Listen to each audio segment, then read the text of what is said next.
Hello, everyone. Welcome to week two of our discussion board. My name is James Rosas, and I'm going to be doing a brief exploration into our current readings.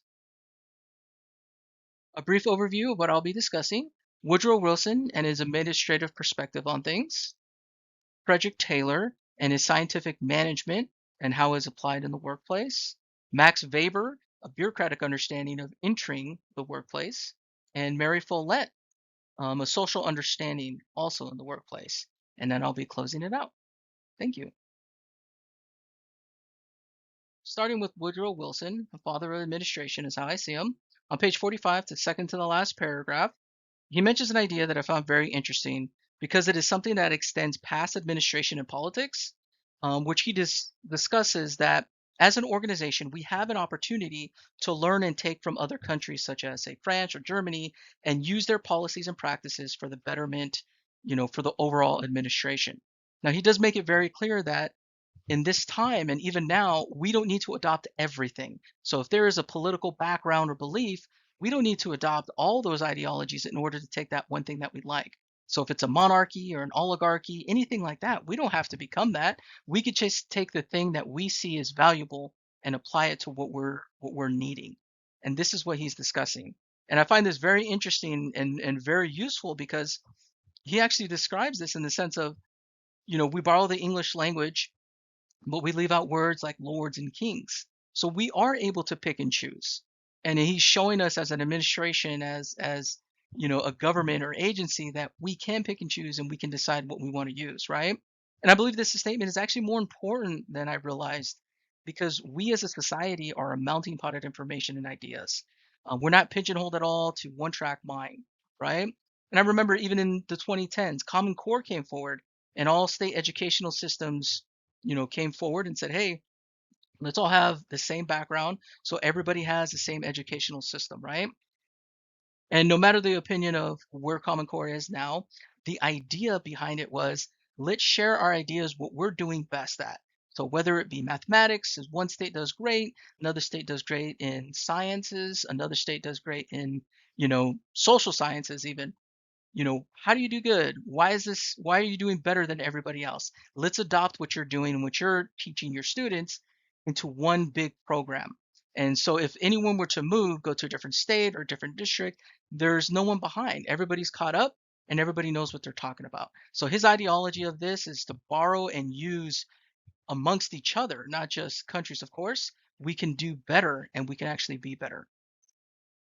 Moving to Frederick Taylor on page 56 on the last paragraph. It's time to reinvent management, and you can help. This is something I find very interesting, a little funny, because he talks about scientific management. And the part where he says you can help is the idea is every employee is to give over all the information they can, all the skills, all the years gained of knowledge, right? Whether young or old, and to give it all to your employer, right? To the organization, in order for the organization to use this very scientifically, essentially, and produce a standard operating procedure, an SOP, for everybody to follow so they can be efficient and effective, right?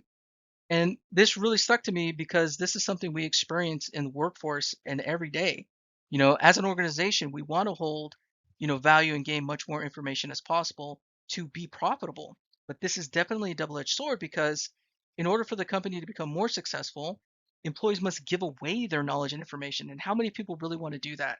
Especially people who have a specific skill set, right? They're not going to want to share their idea because this is something they're going to, in essence, lose their job security. So if that someone can come in, create a standard operating procedure, and basically say, hey, you're no longer specialized, technically, potentially, you can lose your position. And that's something that, even though in this ideology, hey, let's share all the information so we can be better, it's not necessarily used for the right purposes. Going over to Max Weber, page 64 of the last paragraph of section 2, of bureaucracy. He actually talks about something that I find very close to myself, which is what he talks about is the person who applies to a job should be loyal to the job, to the organization, not to a person or a manager. The person should have the ability to do that position, right? So someone should not be hired, or you should not go to a position just because you know someone. I'm loyal to this person because they're, my brother-in-law, or they're my best friend or family member, however that works. You should be able to do the position, right? And in this, he describes and talks about that the employee needs to have a certain purpose, right? He alludes that there should be an impersonal aspect to the work environment. So this should be very impersonal, and that you shouldn't have a personal relationship with the manager or with, that person specifically, right? That's the only way you could be successful. This does go both ways though, because I've seen, as a recruiter, I've seen hiring managers hire candidates based off of their background of similar, you know, interests, right? Where they went to the same school or same, club or same sporting team. And Max Weber describes this as the halo effect in this passage.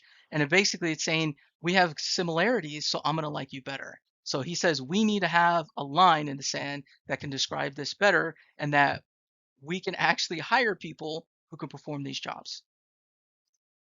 Going over to Mary Follett, getting things done through people.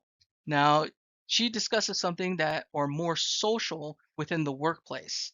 And she discusses in this line that receiving orders and taking responsibility, this is a law of the situation. And I understand this as not many people want to just take orders. So the people will actually, you know, not disobey, but they'll be reluctant to do things. And she is suggesting, hey, depending on the situation, we don't need to give orders. We could talk to people.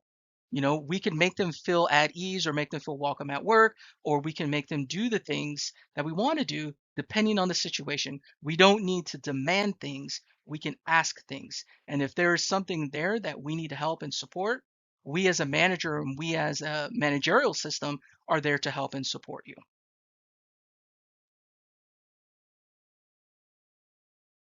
In closing, Woodrow Wilson, Frederick Taylor, Max Weber, and Mary Follett, they are the pillars that help us understand management and the thought process of how we get from point A to point B, and what we need to consider as an organization as a whole. Thank you.